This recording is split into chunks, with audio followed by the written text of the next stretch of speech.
Tales of a Fourth Grade Nothing by Judy Blume.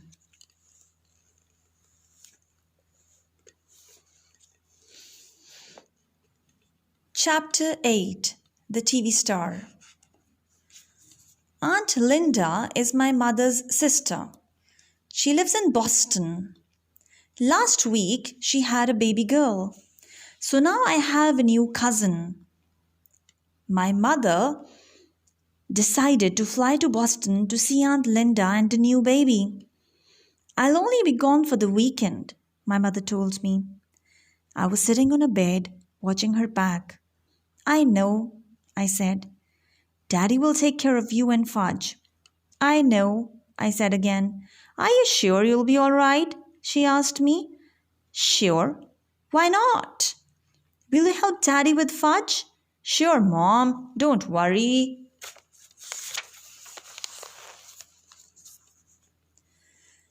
I'm not worrying.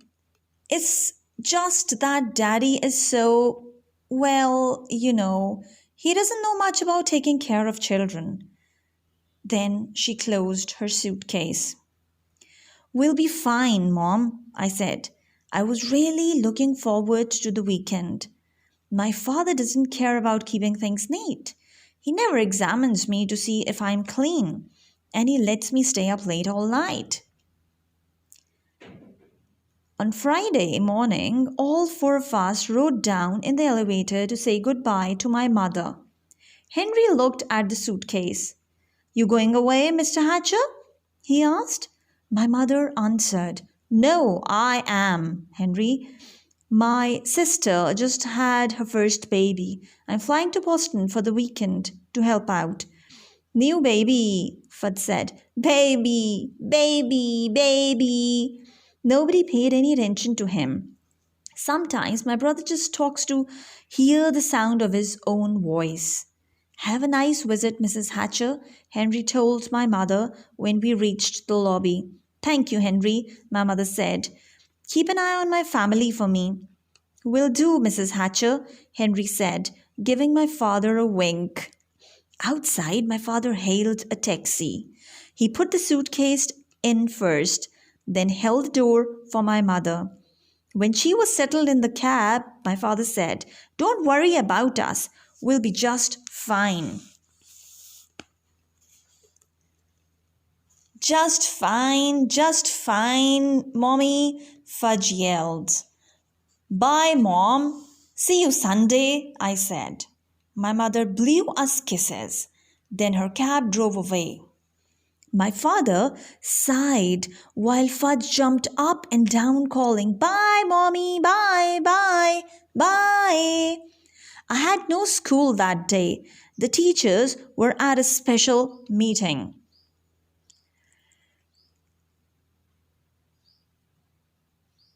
So my father said he'd take me and Fudge to the office with him. My father's office is in a huge building made of almost all glass. It's really a busy place. You never see people just sitting quietly at desks. Everyone's always rushing around. A person could get lost in there. My father has a private office and his own secretary.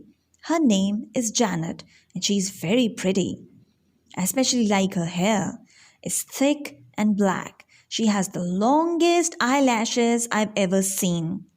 Once I heard my mother say, Janet must have to get up at the crack of dawn to put on her face. My father just laughed when my mother said it. Janet's seen me before, but this was her first meeting with Fudge. I was glad his hair was finally growing back. I explained right off about his teeth. He'll look a lot better when he's older, I said. He knocked out his front tooth, but when he's 6 or 7, he'll get new ones. See, Fudge said, opening his mouth, all gone. My father said, Janet, the boys are going to be here for the morning. Can you amuse them while I clear up some work? Certainly, Mr. Hatcher, Janet said. You go ahead into your office and I'll take the boys on a tour of the rest of the agency. As soon as my father went into his private office, Janet took out her pocketbook. She reached in and came up with a hairbrush, some lipstick, and a bag of crackers. Want some? She asked me and Fudge. Okay, I said, taking a handful. Fudge did the same. The crackers were shaped like little goldfish. I nibbled while Janet fixed herself up. She had a big folding mirror in a desk drawer. She set it on top of a desk and went to work on herself.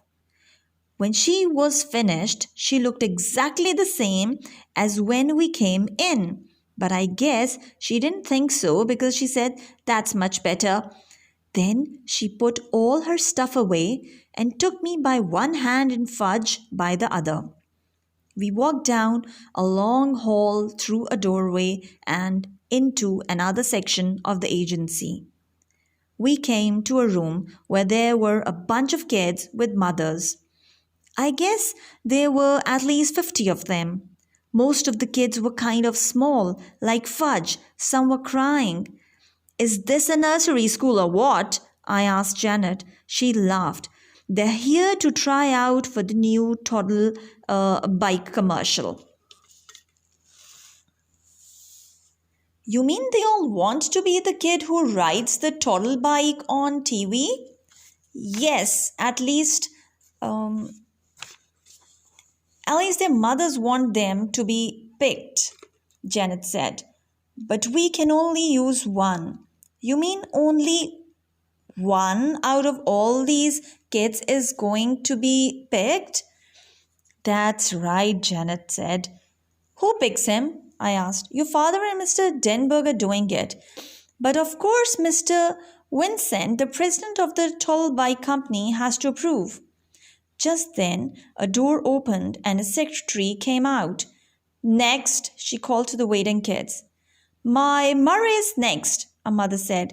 "Oh no, he's not," another mother called. "Sally is next." "Ladies, please, you'll all have a turn," the secretary said. Murray got to be next. He was a little red-headed kid. He wasn't in the other room for 2 minutes when the door opened and a big man with a cigar in his mouth came out.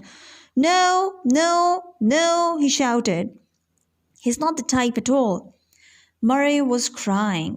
His mother yelled at the big man. "What do you know anyway?" "You wouldn't know a treasure if you found one." She shook her fist at him.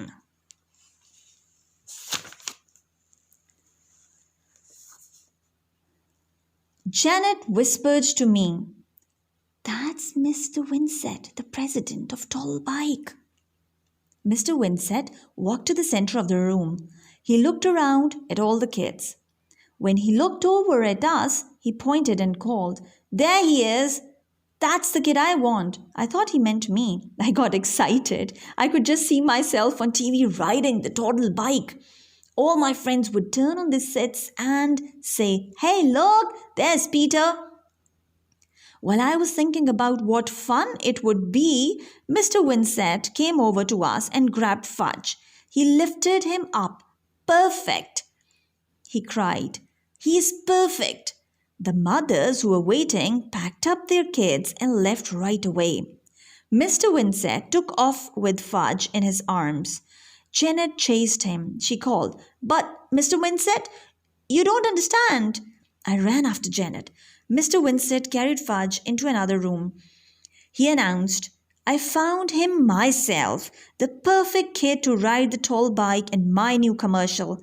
Mr. Vincent put Fudge down and took the cigar out of his mouth. There were 2 other men in the room. One of them was Mr. Denberg. The other one was my father. "Hi, Daddy," Fudge said.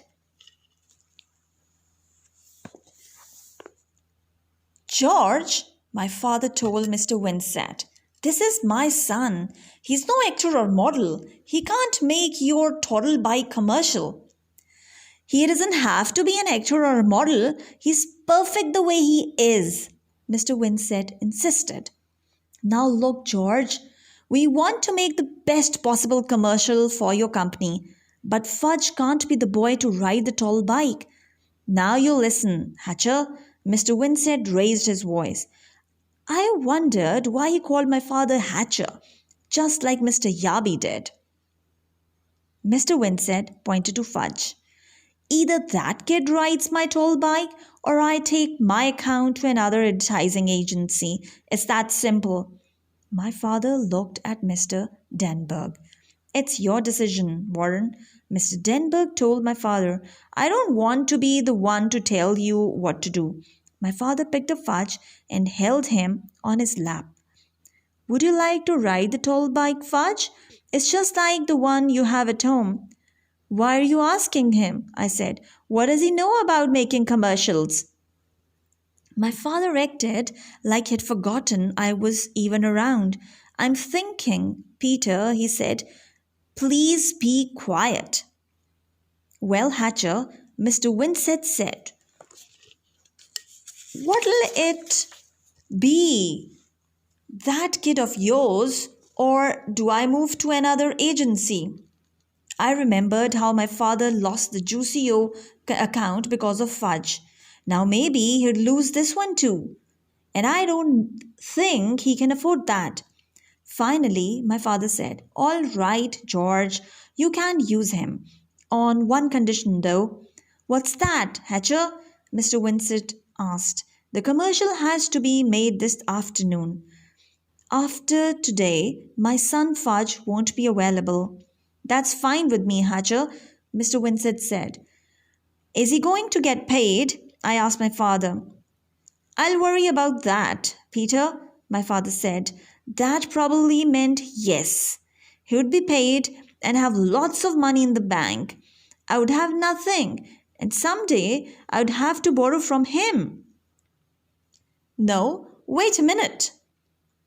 Never. I'll never borrow money from Fudge. I'll starve first. Can I at least watch when you make the commercial? I asked. Certainly, my father said. You can watch the whole thing. I turned to Mr. Denberg. Will Fudge be famous? I asked. No, not famous, but a lot of people will think he looks familiar, Mr. Denberg said. I turned to Mr. Winsett. Do you know he has no front top teeth? That's part of his charm, Mr. Winsett said.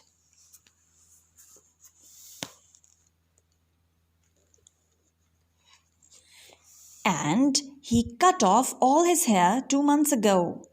Well, he looks fine now, Mr. Winsett said.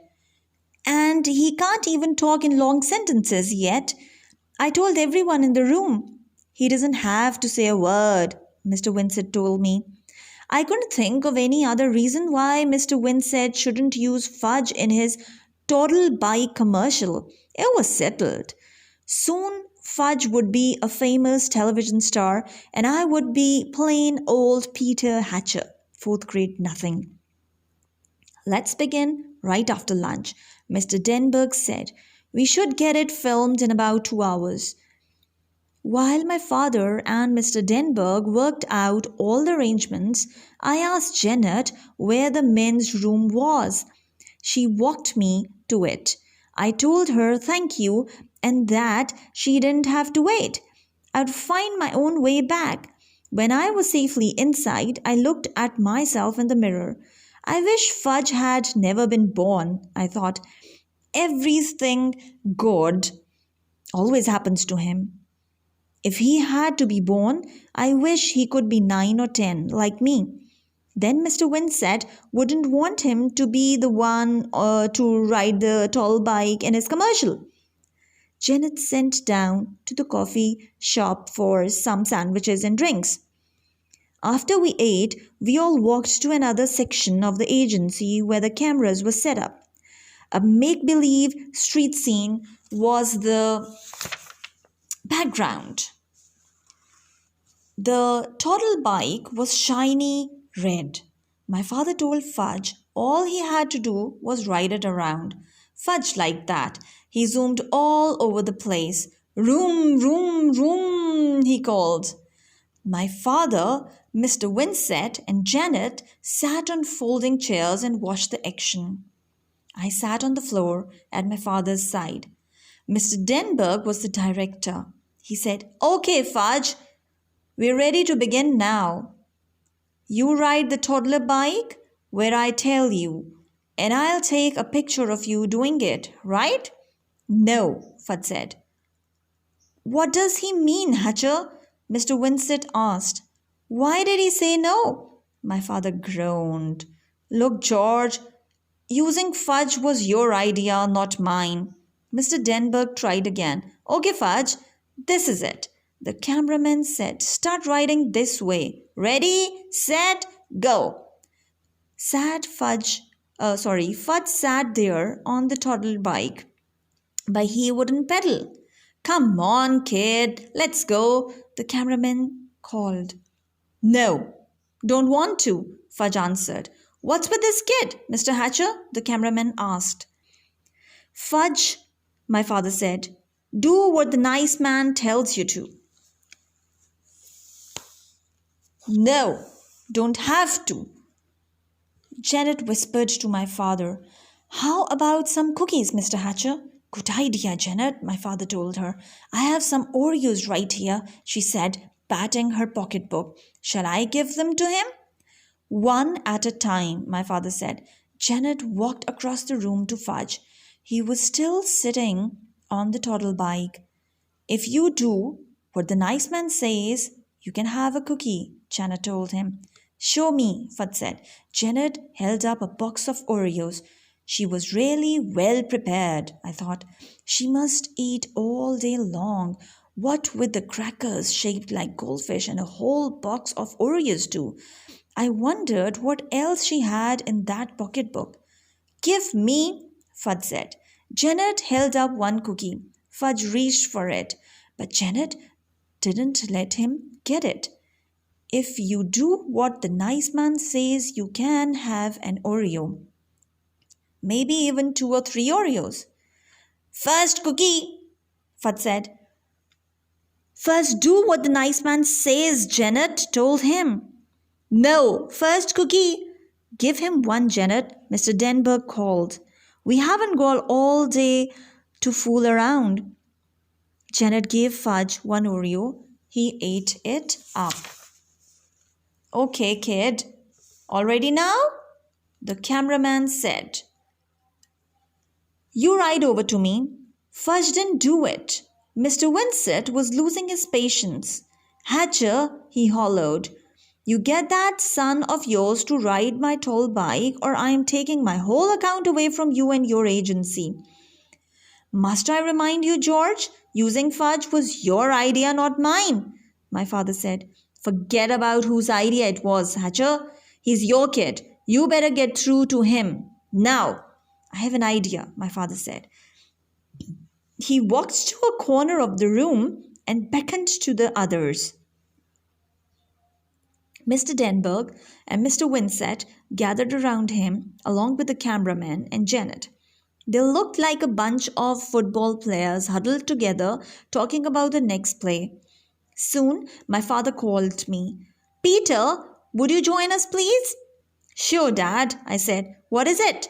"Peter, we want you to ride the tall bike for us, to show Fudge how it's done." "But he already knows how to ride," I said. "Didn't you see him zooming around?" "He won't do it for the cameras, though," my father explained. "So we need your help." "Will I be in the commercial too?" I asked. "Well, the tall bike is really for very young children," Mr. Denberg said. "Otherwise, we'll have you do it in a minute." I got the message. It was like buying the shoes and like at Dr. Brown's office. They were going to use me to get Fudge to do what they wanted him to. I wondered how anybody would ever manage my brother without my help. I walked over to Fudge and told him I was going to ride the tall bike. "Get off," I said. Fudge held onto the bike. "No, mine." "It's not yours," my father told him. But Fudge wouldn't move for anything. He closed his eyes and screamed. can he scream loud when he tries? So my father had to pull him off the toddle bike. Fudge kicked and kept screaming, and I'll bet Mr. Winsett was sorry that he ever spotted my brother in the first place. I got on the toddle bike. It was so small, my knees practically touched the ground, but I managed to ride it around just where the cameraman told me to. See how nice Peter can ride the tall bike, Janet said. Here, Peter, come, have an Oreo. You did that so well, you can have 2 or 3 if you want. Fudge stopped screaming. Me, he said. What? My father asked him.